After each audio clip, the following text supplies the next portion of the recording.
Bendito Dios, gracias Padre por este día, Señor. Gracias porque estamos acá nuevamente, Señor. Cada vida que está presente, Señor, cada vida que no ha podido venir, que espero que sea por que haya sido un imponderable, Señor.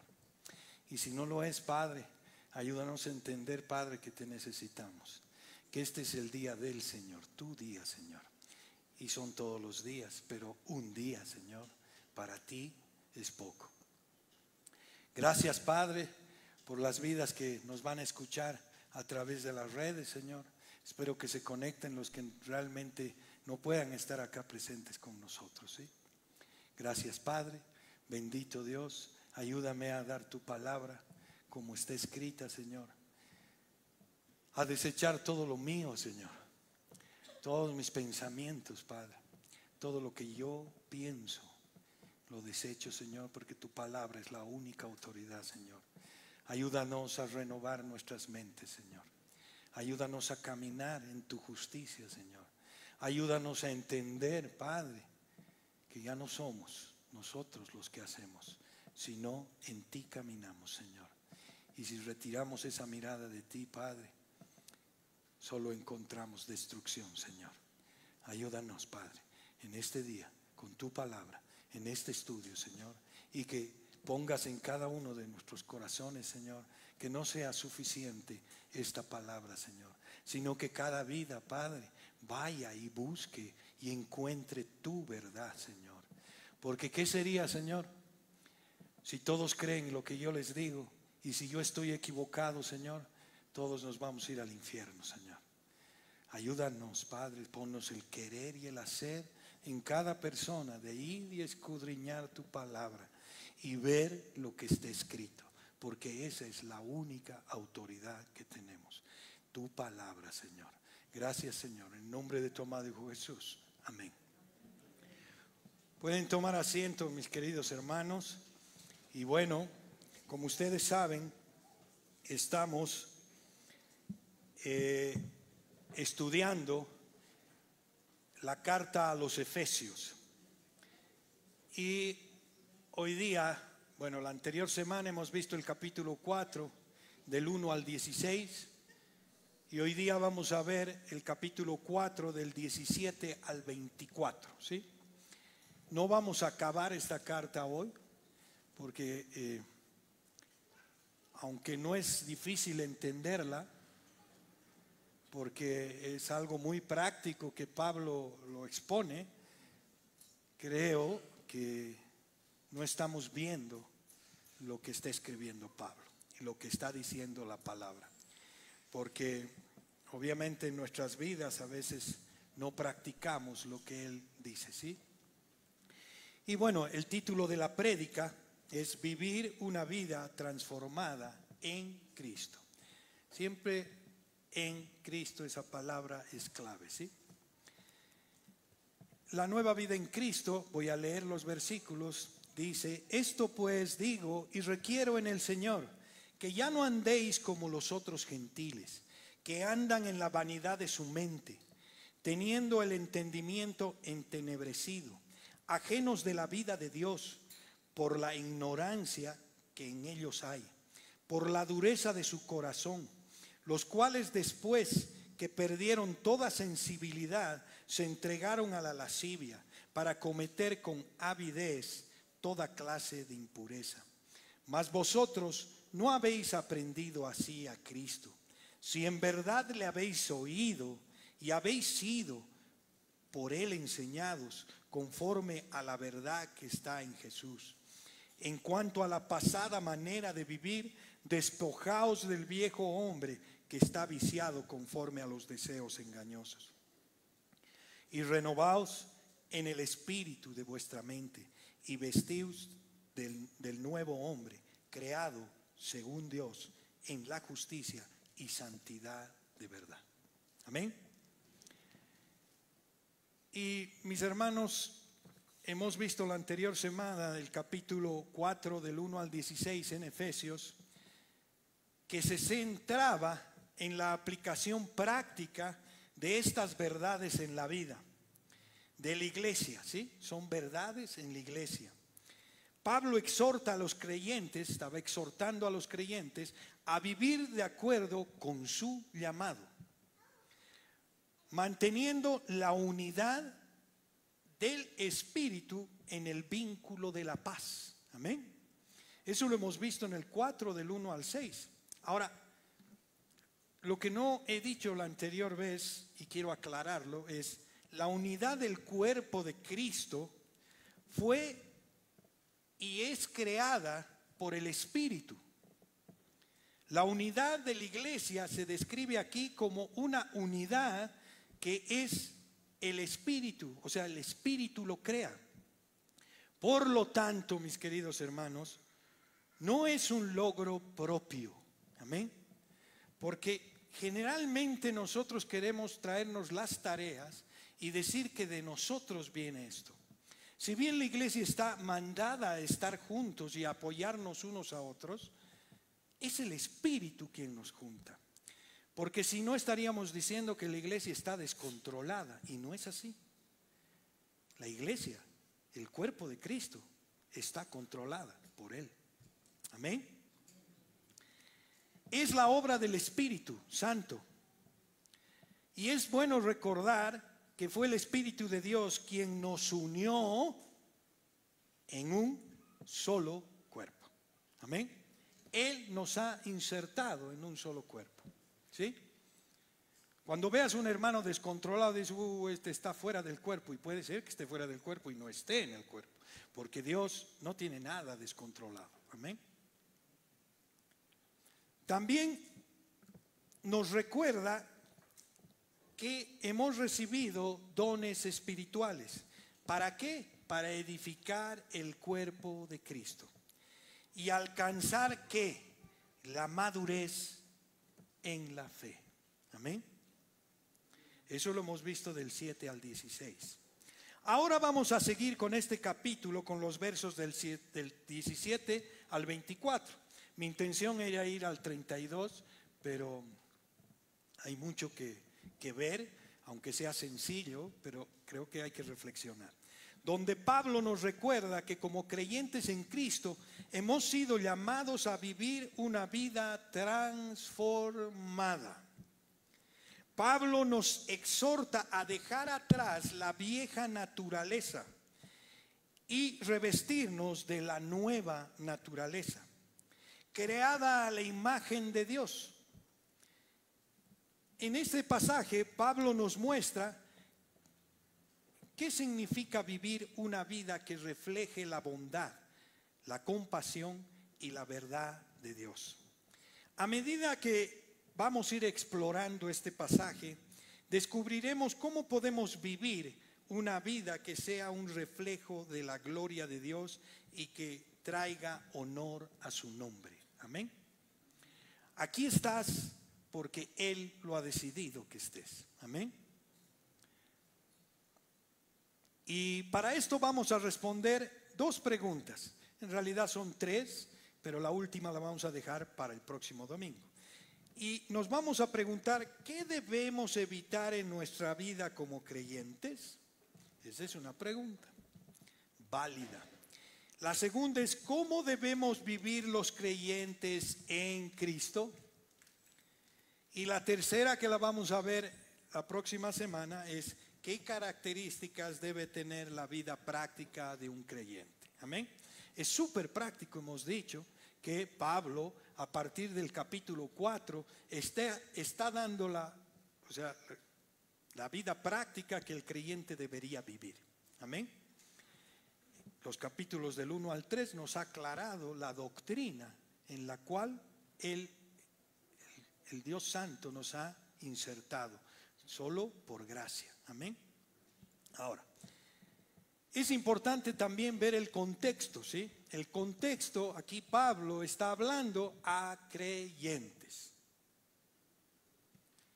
Y lo primero que va a hacer es evitar vivir, está diciendo que debemos evitar en nuestra vida como creyentes. Y vamos a leer el versículo 17 y dice, esto pues digo y requiero en el Señor, que ya no andéis como los otros gentiles que andan en la vanidad de su mente.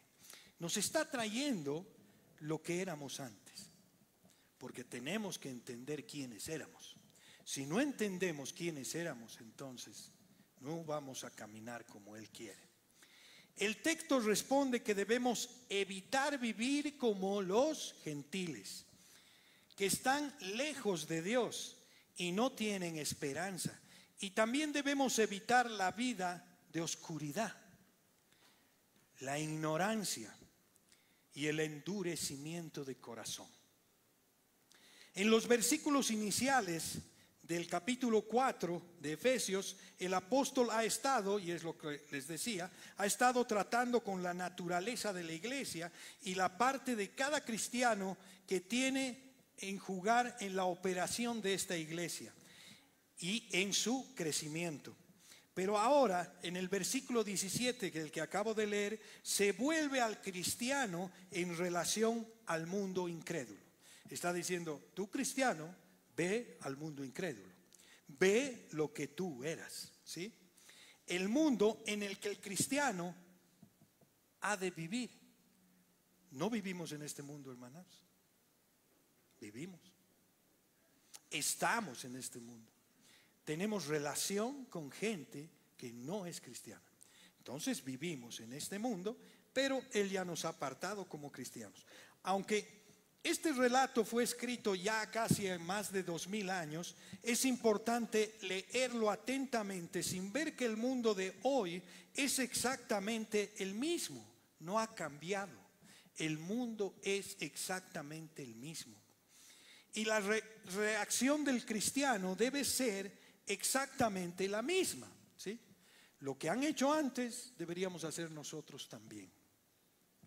Pablo, siguiendo ese patrón que tiene, típico de presentar un tema, comienza siempre con una declaración general y luego la divide en un estudio más analítico de los varios aspectos de la declaración de este hecho, ¿sí?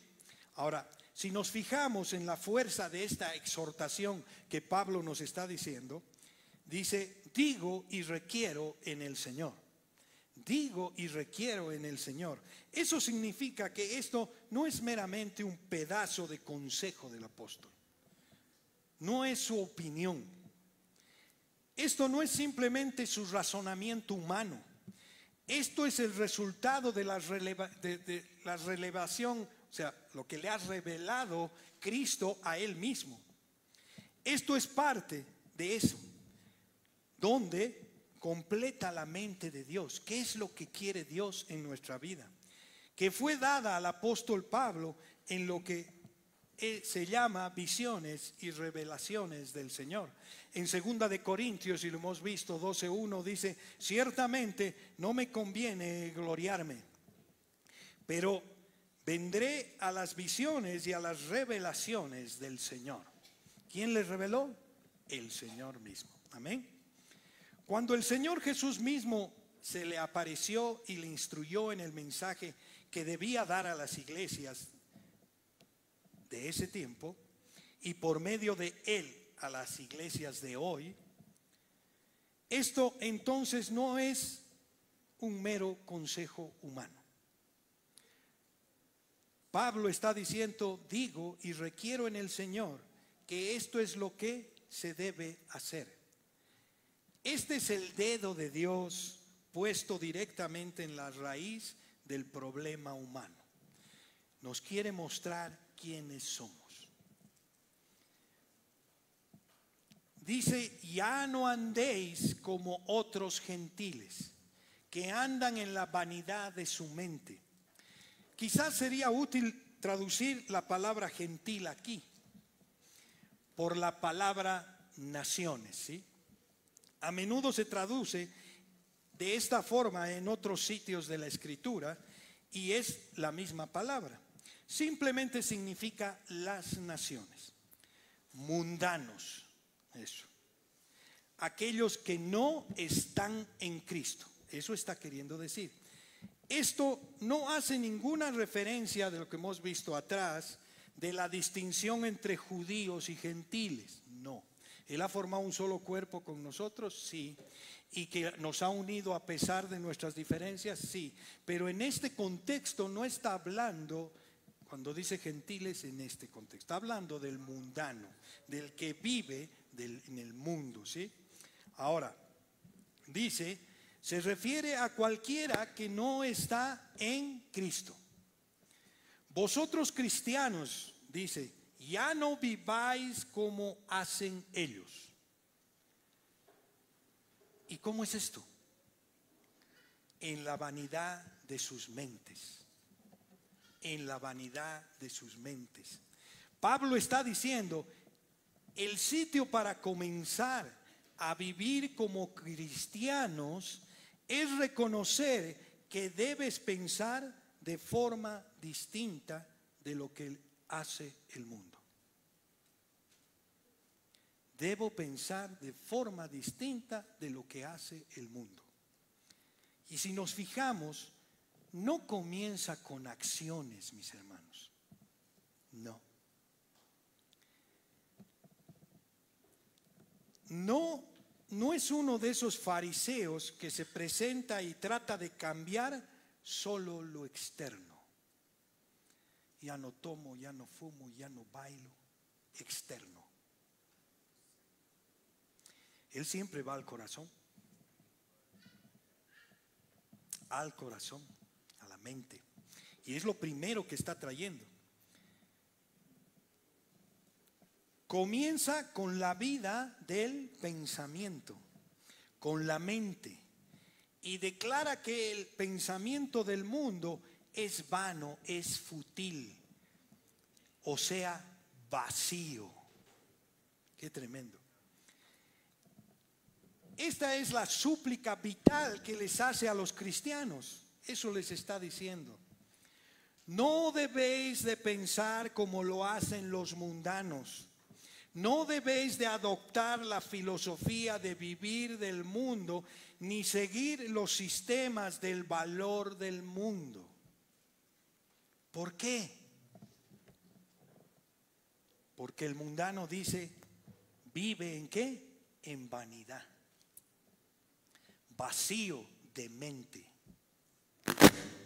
La palabra para futilidad o vanidad en griego original significa carente de propósito o de lo apropiado. Es decir, sin sentido. Y si parafraseamos, esto se puede decir lo siguiente: no vivas como viven los gentiles, porque ellos viven con los ojos vendados en un mundo de ilusión. La NBI dice, renunciad a vivir como paganos, con sus nociones sin valor. Eso es exactamente sin valor. Impresionante.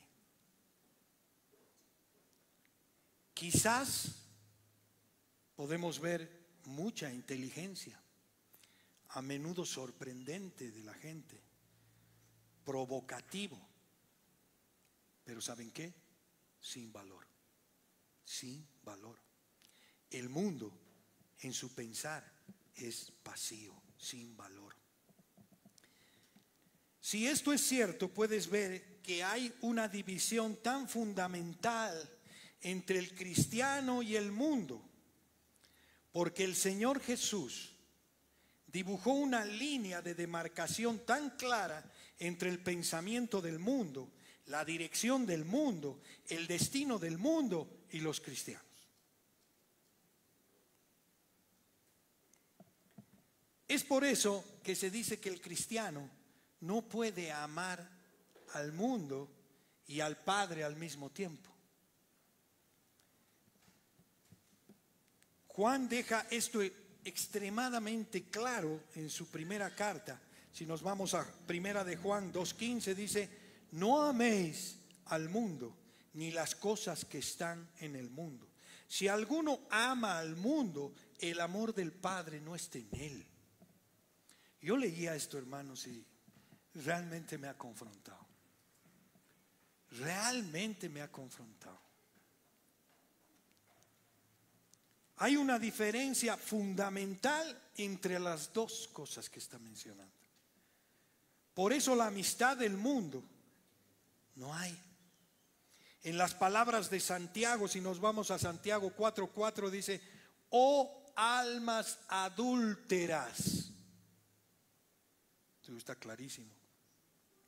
¿No sabéis que la amistad del mundo es enemistad contra Dios?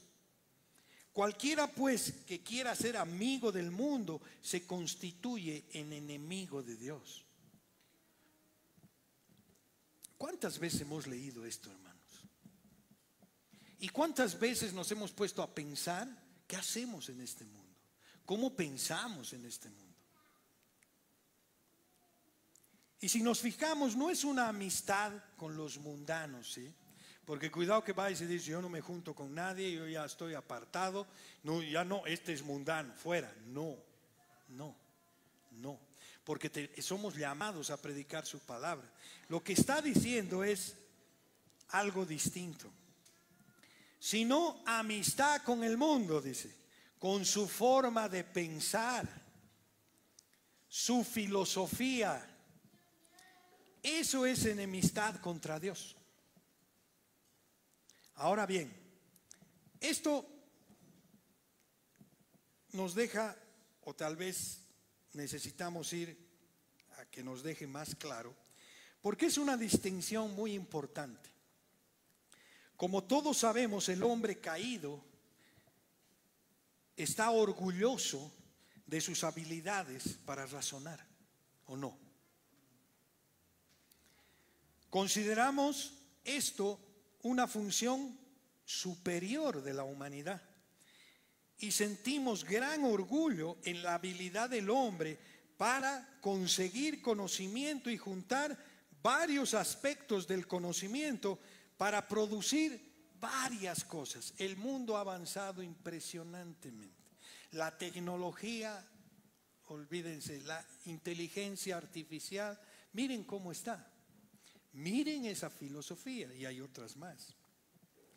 El hombre exalta su razonamiento, pero los escritores de la palabra de Dios están universalmente de acuerdo. No hay desacuerdo.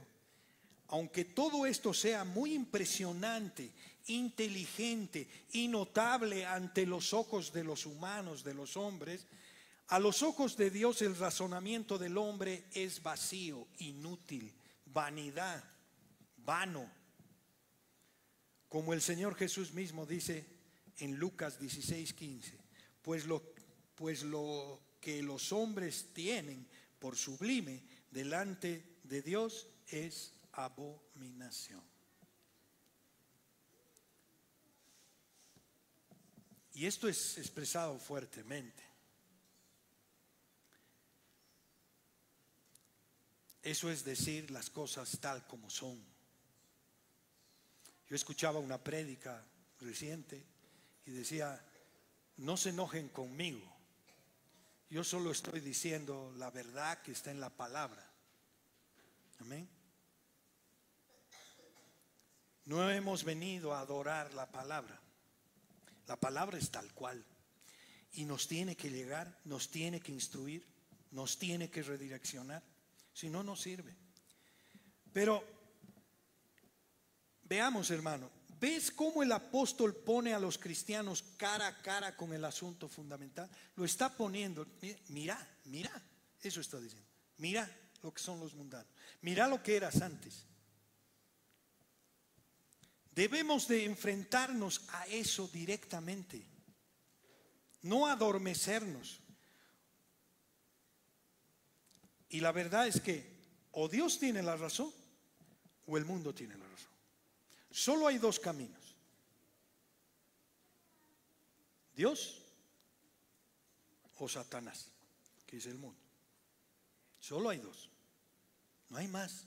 O estás al lado de Dios o estás al otro lado con Satanás. No hay más. No puedes estar en ambos, hermano. No. El cristiano debe elegir en base a qué va a vivir su vida, a elegir cómo voy a vivir mi vida. Si ha de seguir a Cristo, debe estar dispuesto a cambiar su forma de pensar. Cuando te conviertes en cristiano, este es el primer asunto con el que te enfrentas. Debes de estar dispuesto a alternar drásticamente toda tu perspectiva fundamental sobre la vida. ¿Te has cuestionado por qué haces lo que haces? ¿Por qué pensamos lo que pensamos? El cristiano no es meramente un cambio de acciones externas. No es venir, hermanos, y cambiar de iglesia. No. Eso es externo. No. No es cambiar a un nivel moral. No. O ético. Que es un tanto más alto. Puedo decir, bueno, si eres moralmente correcto, eres éticamente correcto, qué bueno. El cristiano es un cambio de gobierno. Drástico. De gobierno que resulta de un cambio radical en el comportamiento. Radical. Pablo ciertamente presenta esto muy claramente aquí. Y continúa analizando más y se acerca al problema del pensamiento incorrecto. ¿Qué hace que el pensamiento humano sea tan vacío, tan inútil, sin significado final? Y dice el versículo 18, teniendo el entendimiento, miren, ¿no? Nos ha recordado por qué esos hombres eran así. Y dice, teniendo el entendimiento entenebrecido, ajenos de la vida de Dios por la ignorancia que en ellos hay, por la dureza de su corazón, los cuales después que perdieron toda sensibilidad se entregaron a la lascivia para cometer con avidez toda clase de impureza. Eso está en el 18 y 19. Pablo está trazando una cadena de causa y efecto. Si yo sigo así, vas a terminar así. Comenzando con el efecto más inmediato, lo que está trazando y está trazando hacia atrás, aquella es la causa. El primer paso es que los mundanos piensan fútilmente, con vanidad, vacíos, porque su entendimiento está ¿qué? Entenebrecido.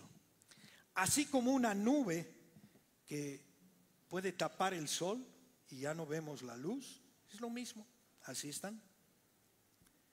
Así el pensamiento del hombre en su estado caído está oscurecido. La verdad, mis hermanos, es la luz. La ignorancia es la oscuridad.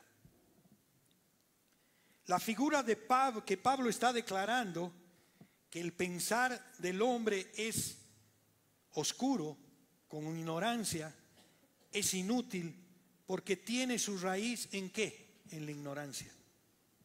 Es ignorante. Esto es vastamente impresionante. Y podemos decir, ¿cómo podemos hablar así del hombre? Si hemos visto tanto avance, ante los ojos de Dios es así. Pensamos que sabemos tanto, hermano, y cierto, tal vez podemos saber mucho, pero nunca sabemos lo suficiente. Esto es lo que está diciendo Pablo. De nuevo, esto se relaciona con una verdad que encontramos ampliamente extendida a través de las Escrituras. El hombre es ignorante porque hay una parte del ser que no funciona. Es su vida espiritual. Está muerto espiritualmente. No conecta. Su espíritu está vacío, está oscuro. Es esa parte de su ser que Dios planeó que funcione como la llave de su vida. No está ocurriendo nada como resultado. Toda su sabiduría está rota, sin relación, incompleta. Esa es la imagen que Pablo está presentando que el hombre es o que el hombre piensa. Aunque puedan ser muy inteligentes los hombres, no le lleva a ningún sitio. No produce nada. No le hace mejor. Estamos obsesionados en estos días con la pregunta: ¿qué ha hecho el mundo para esta civilización realmente? ¿Qué ha hecho por nosotros? ¿Qué ha hecho? A ver, pónganse a pensar. Siguen habiendo crímenes, violencia, siguen en las calles, nuestras ciudades ya no son seguras para andar. ¿Qué ha hecho? Solo ha vivido para sí mismo. Esta oscuridad inexplicable se ve en la conversación superficial de la ética situacional. Tenemos una ética de acuerdo a la situación. La moral determina por la situación. El interés propio. También en ser relativos en la moral. Somos relativos en todo, hermano. Es mi verdad, tu verdad, eso es para ti, para mí es otra cosa. Tratamos de manipular la palabra. ¿Para qué? Para nuestra verdad. ¿Por qué? Por ignorantes. ¿Cómo puede ser el hombre tan ciego, hermanos? Es la oscuridad que así venimos, estamos oscuros. Eso es lo que nos está trayendo Pablo. Una mente caída.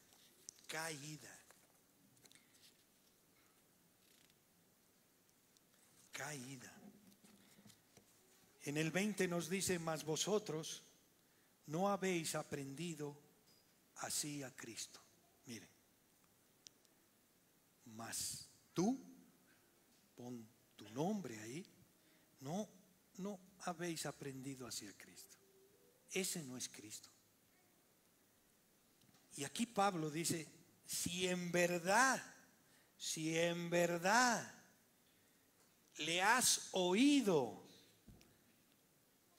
y habéis sido por él enseñados conforme a la verdad que está en Jesús. O sea, tú no puedes seguir viviendo de la misma manera si en verdad le has oído. Esto es durísimo para nosotros, simple para entender, pero ¿cuántas veces lo hemos leído? ¿Y cuántas veces nos hemos sentado y decirle: Dios, ¿qué estoy haciendo? En otras palabras, mi hermano, no debes vivir como los gentiles, porque no necesitas hacerlo. En Cristo tienes un principio distinto de vivir, una forma distinta de pensar. En Cristo tienes la verdad por la cual puedes comprobar todas las cosas. La verdad tal como es Jesús. Esa es una frase maravillosa. Ese debería ser nuestro concepto básico de todo pensamiento cristiano, de nuestro pensar. Y hermano, ¿has encontrado a Jesucristo?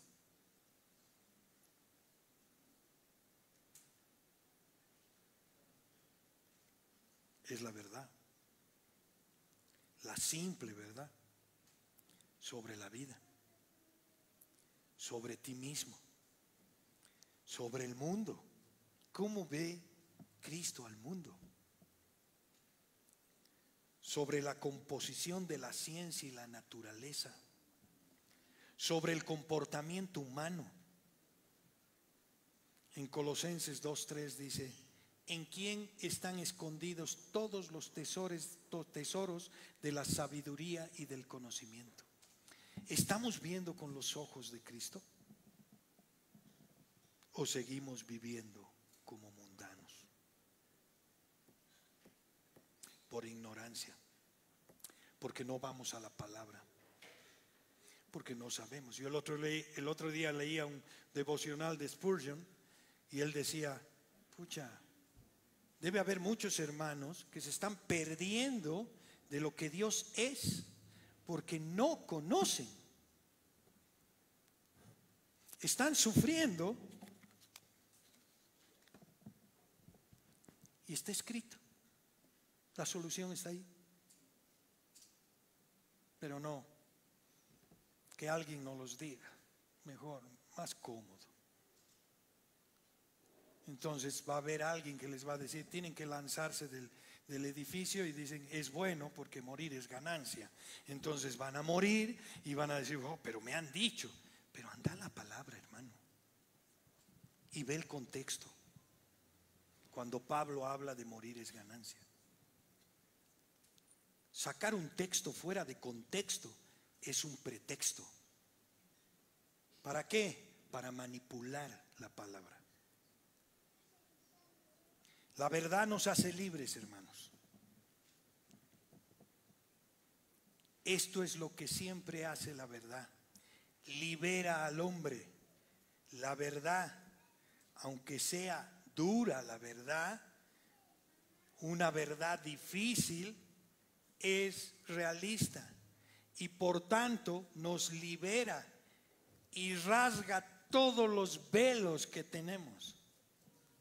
La verdad es Cristo. Yo soy el camino, la verdad.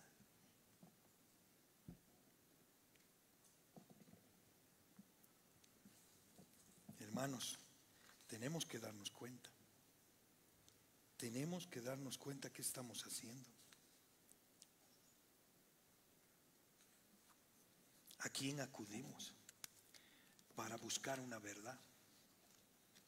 ¿Cuántos libros leemos para justificar una verdad? Y la verdad está en la palabra. Todo debería salir de la palabra. No tratar de justificar lo que dice la palabra. A veces vamos diciendo: uy, ¿cómo ha ocurrido este fenómeno? Este fenómeno ha venido así porque la ciencia dice acá. ¿Quieres justificar lo que dice la palabra? Es al revés, hermanos. Lo que está en la palabra es la verdad. ¿Por qué? Porque Dios es todopoderoso. Todo puede hacerlo. Es omnisciente, omnipresente. Él es el gran yo soy. ¿Qué estamos haciendo? ¿Realmente le hemos oído?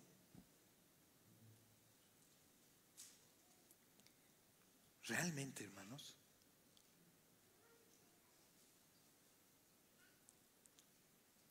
Si no salimos de esta reunión pensando y analizando lo que pensamos y cómo vivimos, entonces no sirve.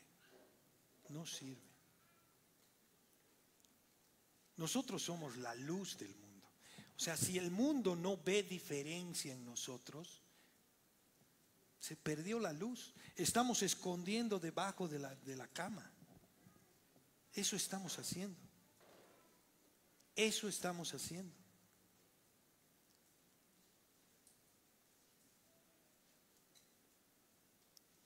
Si no hacemos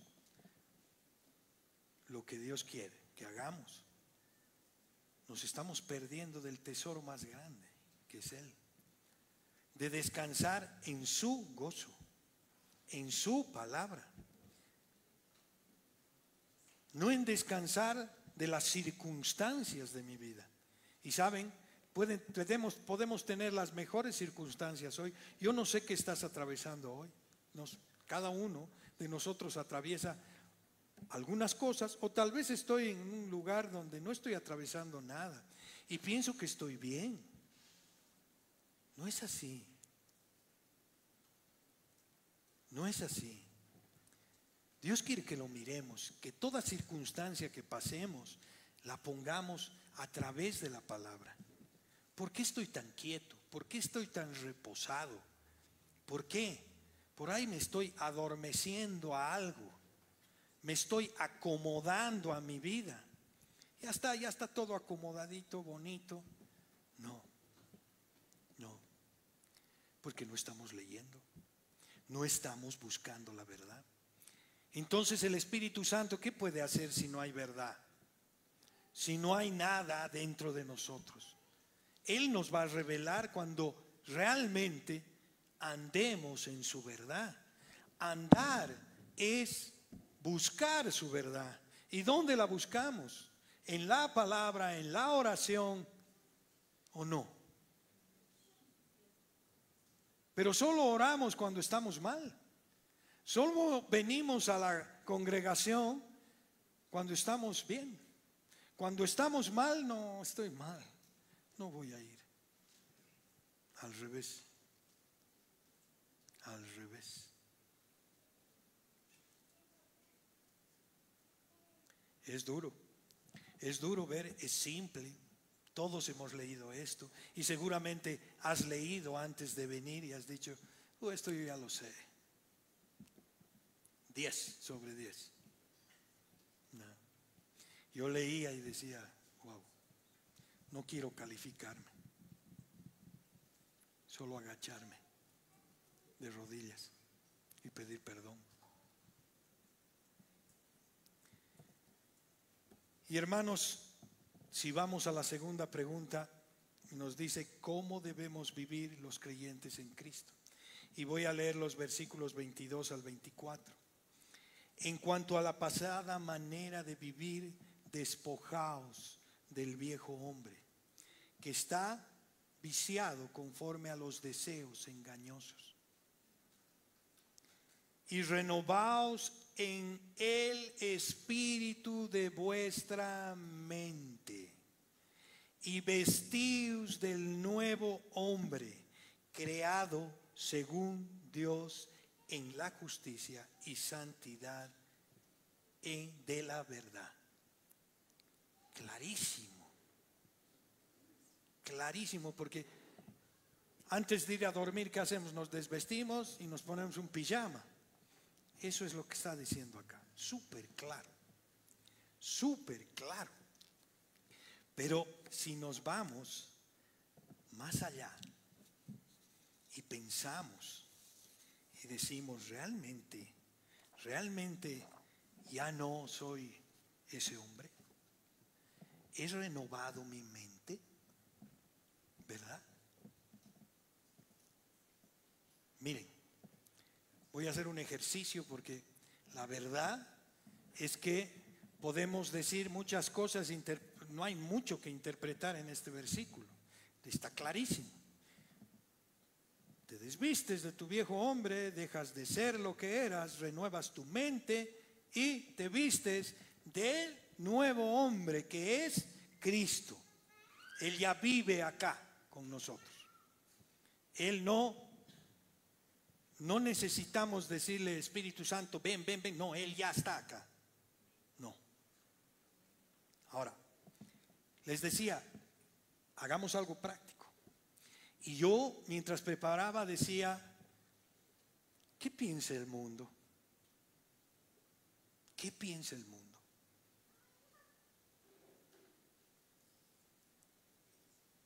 Y me decía, ¿cuáles son los dichos del mundo versus lo que dice la palabra?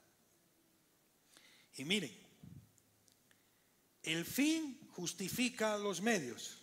El mundo. ¿Cómo vives? ¿No estás manipulando la palabra para conseguir tu fin? Cuidado. ¿Qué dice la Biblia? No hagas lo malo para que venga lo bueno. Eso está en Romanos 3:8. Claro, los malos hacen y tienen cosas buenas. Entonces, no hagas lo malo para que venga lo bueno. No lo hagas. No pienses así. Ojo por ojo, diente por diente. No te vengarás ni guardarás rencor. ¿Cómo está nuestra vida? No tenemos rencor de nada. No queremos vengarnos. El más fuerte sobrevive. El mundo dice eso, hermanos. Y muchos de nosotros pensamos eso. El más fuerte sobrevive. Y la Biblia dice, los mansos heredarán la tierra. ¿Qué hacemos? ¿A quién le creemos?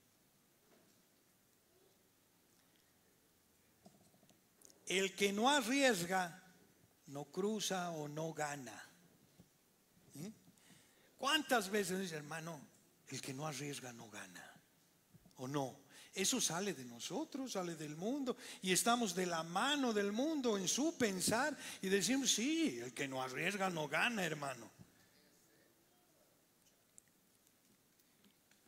Y la palabra dice, no os preocupéis por vuestra vida. No tienes que arriesgar nada. Anda conmigo. Yo soy tu Dios. La codicia es buena. Versus la palabra. La codicia es la raíz de todos los males. Por favor. O sea, yo cuando hacía esto, hermanos, este ejercicio, realmente me he dado cuenta que estamos adormecidos. No es malo ser ambiciosos, decimos, ¿no? Esa angurria ya fuerte, no, pero es bueno. La palabra no dice eso. El amor propio es importante. Tienes que amarte a ti.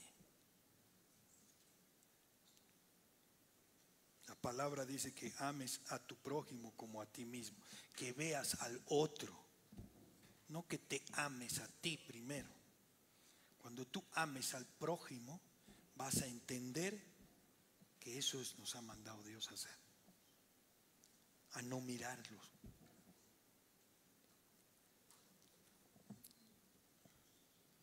La venganza es dulce. Y la palabra dice, no te vengarás. Haz lo que te haga feliz. Realízate, hermano. Haz, anda. Y en la palabra dice, busca primero el reino de Dios y su justicia, y el resto será añadido. Pero nos vamos por la añadidura. Vean dónde está nuestra mente. Vean. La riqueza es clave de la felicidad. Es la clave de la felicidad. Versus la palabra dice, no acumuléis tesoros en la tierra. ¿Qué hacemos? ¿Qué hacemos? ¿Por qué estamos afanados por acumular? El poder es todo. Ese es otro dicho del mundo. Y dice la palabra, Dios escoge a los débiles para confundir a los fuertes. La experiencia es lo que importa. El mundo. Es el mundo, la experiencia. El hombre mira la apariencia, pero Dios mira el corazón. ¿Cómo estamos escogiendo las cosas? ¿Por apariencia?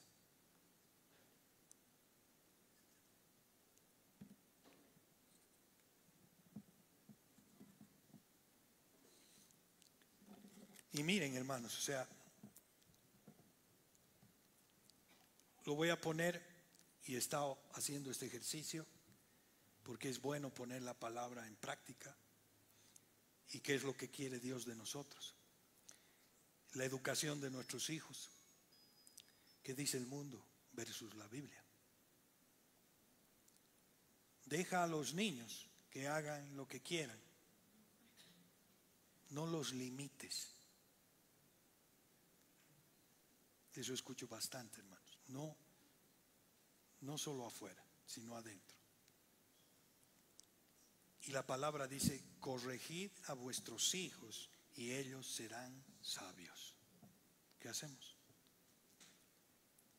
La disciplina es mala.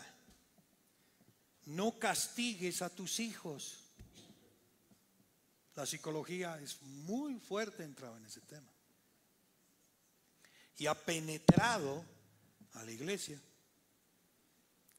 Y la Biblia dice: la disciplina es para el bien, no para el mal.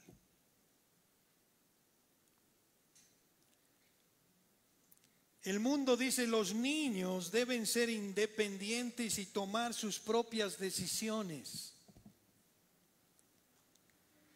Versus lo que dice la palabra: escucha a tu padre y no te olvides de tu madre.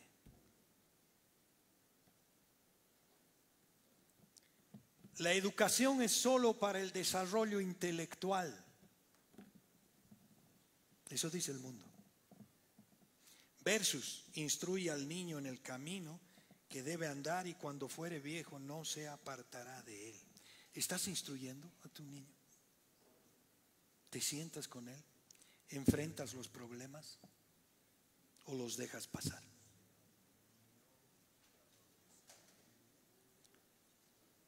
Los padres deben ser amigos de sus hijos, no autoritarios.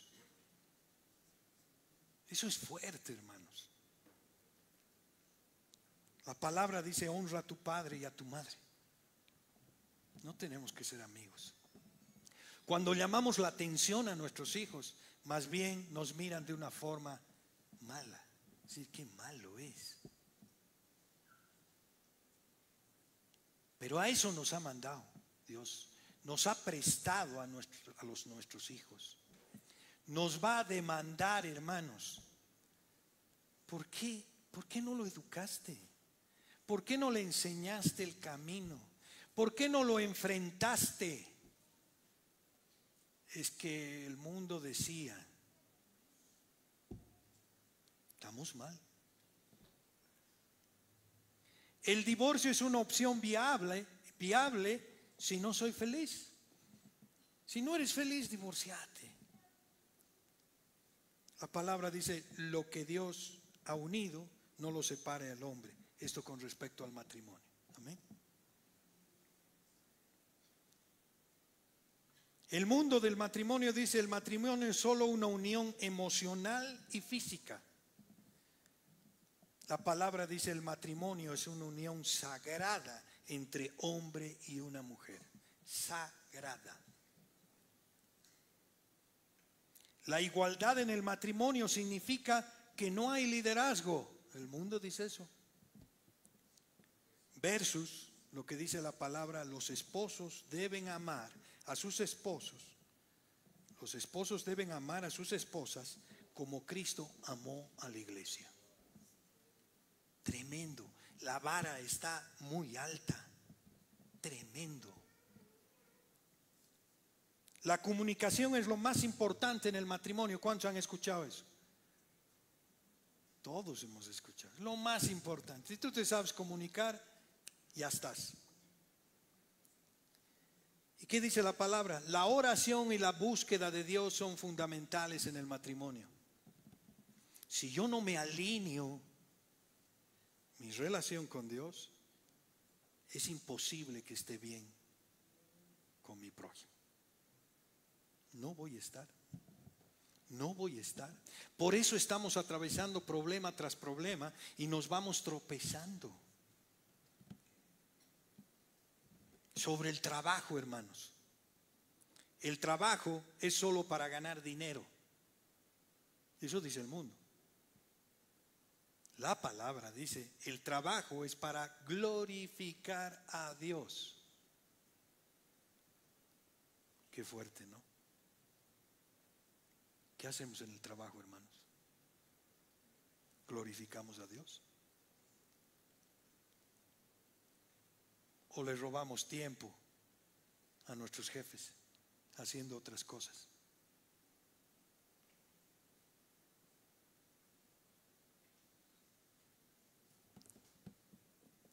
El éxito en el trabajo es lo más importante. La palabra dice, la humildad y la obediencia son más importantes que el éxito. La humildad y la obediencia. Es tremendo, hermanos, cuando realmente te pones a hacer este examen y hazlo, no hay forma en que saques un 10 sobre 10. No lo hay porque nunca lo hemos pensado, porque hemos seguido viviendo de nuestra manera vana. La reverencia en el culto. Veamos. La adoración debe ser emocionante y entretenida. Eso dice la iglesia. Versus lo que dice la palabra, la adoración debe ser reverente y respetuosa. Esa es la adoración. La música y la tecnología son lo más importante en la adoración. Versus, ¿qué dice la palabra? La palabra de Dios y la oración son fundamentales en la adoración. ¿O no? La ropa y la apariencia no importan en la adoración. Eso a veces decimos. La ropa y la apariencia deben ser modestas y respetuosas, no indecorosas, hermanos. Ese es el principio.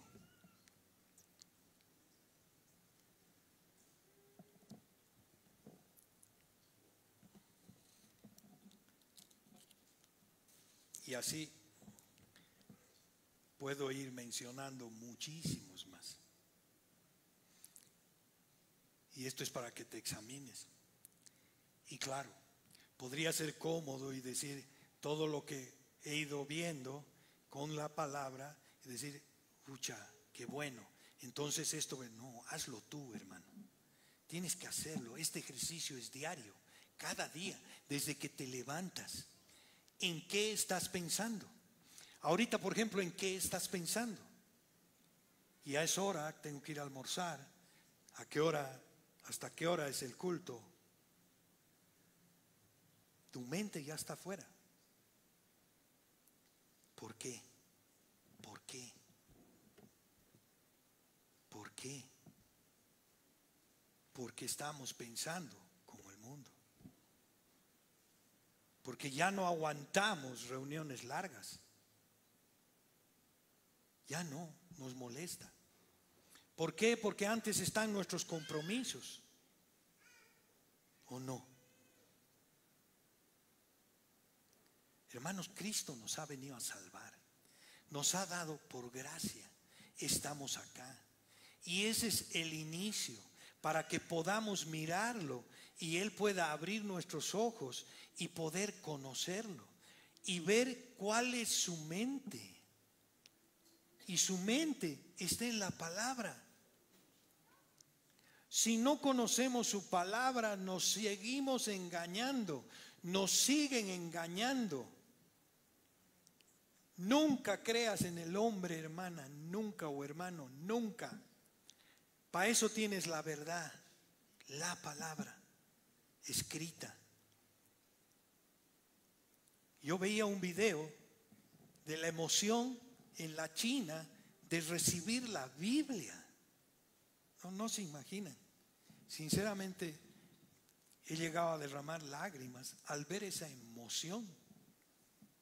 Tener la palabra de Dios conmigo. Y nosotros tenemos la palabra de Dios durmiendo en nuestros escritorios, empolvadas, porque no la leemos diario. Porque no necesitamos ese pan de vida. Porque no estamos viviendo en Él. Estamos todavía viviendo como ese mundano, que pensamos que nosotros hacemos las cosas. Si yo no hago, ¿quién? Él lo va a hacer. Mientras tú hagas lo que Él quiere que hagas, y es rendirte a Él. Por gracia estás acá, por gracia estás escuchando esto, por gracia estamos estudiando su palabra, por gracia. No es venir y decir, Señor, resuélveme mi problema. No, no está Dios para eso. No está. La primera pregunta es, ¿cómo está tu relación con Él? ¿Oras? ¿Lees? ¿Meditas? Antes de hacer algo, ¿estás consciente que Dios está contigo? Cuando estás a solas, ¿estás consciente que Dios te está mirando? Cuando vas a decir una mentira, ¿estás consciente de que Dios te está escuchando? Y esto no es para condenación, hermanos. Esto es gracia. Como les decía, si no comenzamos a disciplinarnos en Él, entonces vamos a seguir con esa corriente del mundo. Como ovejas nos van a llevar. Cualquier viento de doctrina nos va a llevar, porque no estamos cimentados en su palabra, en su fundamento. Somos peregrinos en este mundo, hermanos. Nada nos vamos a llevar, nada, absolutamente nada. ¿Por qué nos afanamos? Porque estamos creyendo algo, porque estamos viendo otra cosa que no es la palabra, porque alguien nos está contando una verdad que está fuera de la única verdad. Y esto es en todo, hermanos. Y no es decir, ya no veas películas. No. Porque no es un tema de acción, es un tema de mente. ¿Por qué no veo películas? Porque cuando veo con la mente de Dios, esto no va. No va. No es que lo tolero. Debo comenzar a aborrecer lo que Dios aborrece.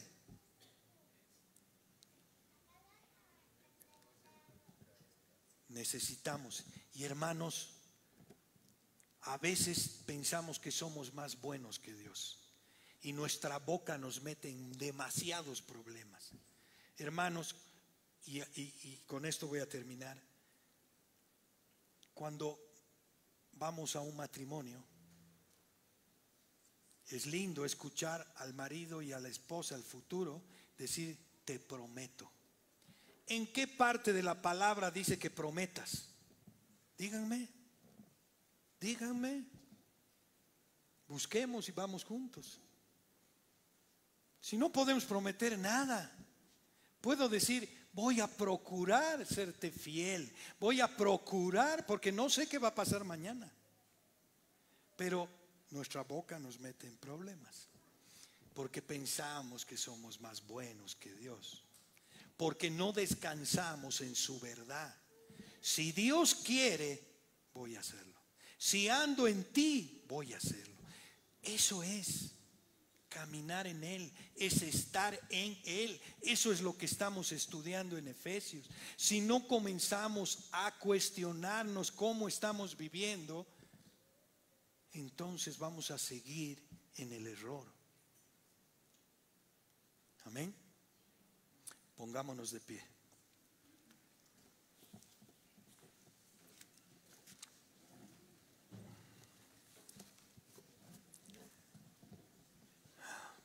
Bendito Dios.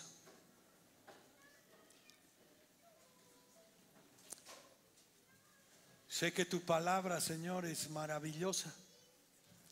Pero cuando realmente la leo con tus ojos, yo tiemblo, Señor. Yo tiemblo y veo mi corazón, cuán engañoso es. Cuán miserable soy, Señor. Cuánto me he engañado, Señor. Cuánto he manipulado tu palabra, Señor. Perdóname. Te pido perdón, Señor. Ya no quiero ver la vida como el mundo la ve, Señor. Quiero ver con tus ojos. Sí, Señor, quiero ver con tus ojos, Señor. Quiero que este corazón duro, Señor,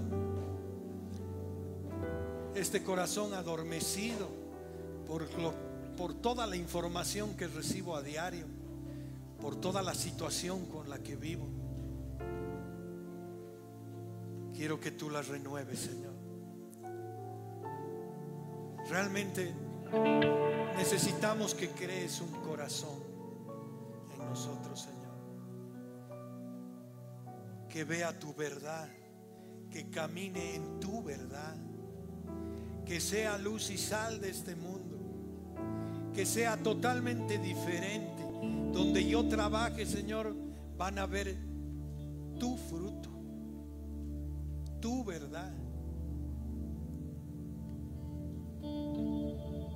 Así, Señor, va a venir mucha gente diciendo: ¿qué tienen ellos que yo no tengo? ¿Por qué se comportan así con quien le hace daño? ¿Por qué lo abrazan a pesar de que no tienen la culpa? Porque hay el amor de Dios derramado en nuestros corazones. Y sabemos que en esta vida es corta